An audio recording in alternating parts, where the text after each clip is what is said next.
Bhavnagar national highway વિભાગના અધિકારીઓ જ્યારે એબીપી અસ્મિતા દ્વારા સંપર્ક કરવાનો પ્રયાસ કર્યો હતો ત્યારે ભાવનગરના અધિકારીએ અત્યંત બિસ્માર માર્ગ અંગે બોલવાનો ઇનકાર કર્યો કેમ કે અધિકારીઓને પણ ખબર છે કે આ રોડની સ્થિતિ કેવી છે આમ છતાં કામ નહીં કરવાની માનસિકતા ધરાવતા ભાવનગર નેશનલ હાઈવેના અધિકારીઓ અને માત્ર એસી ઓફિસમાં બેસીને મલાઈ ખાવામાં જ રસ હોય તેવું લાગી રહ્યું છે।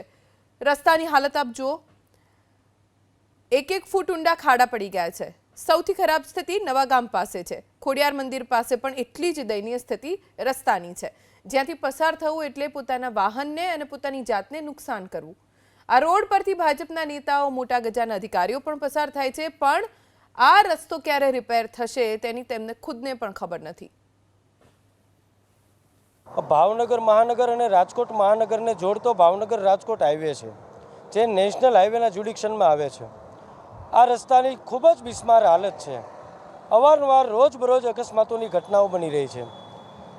આ નેશનલ હાઈવેના ઓથોરિટી પર્સનો, અહીંયા કાર્ય કરતા પદાધિકારીઓ અને અધિકારીઓ કોઈ પણ સંજોગે અહીંના નાયબ કાર્યપાલક કે કાર્યપાલકો સત્તાને નથી ગાંઠતા, નથી પદાધિકારીઓને ગાંઠતા કે નથી કોઈ તંત્રને ગાંઠતા, જેને કારણે આ રસ્તાની બિસ્માર હાલત ભયજનક થતી જઈ છે।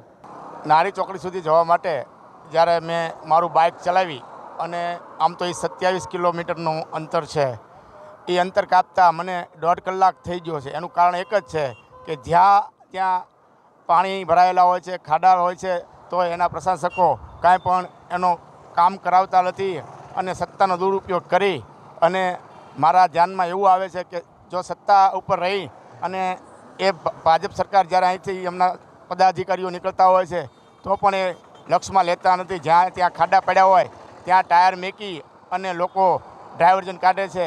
તો સરકારશ્રીને મારે ખાસ એ વિનંતી છે કે આમાં થોડું ઘણું ધ્યાન આપે।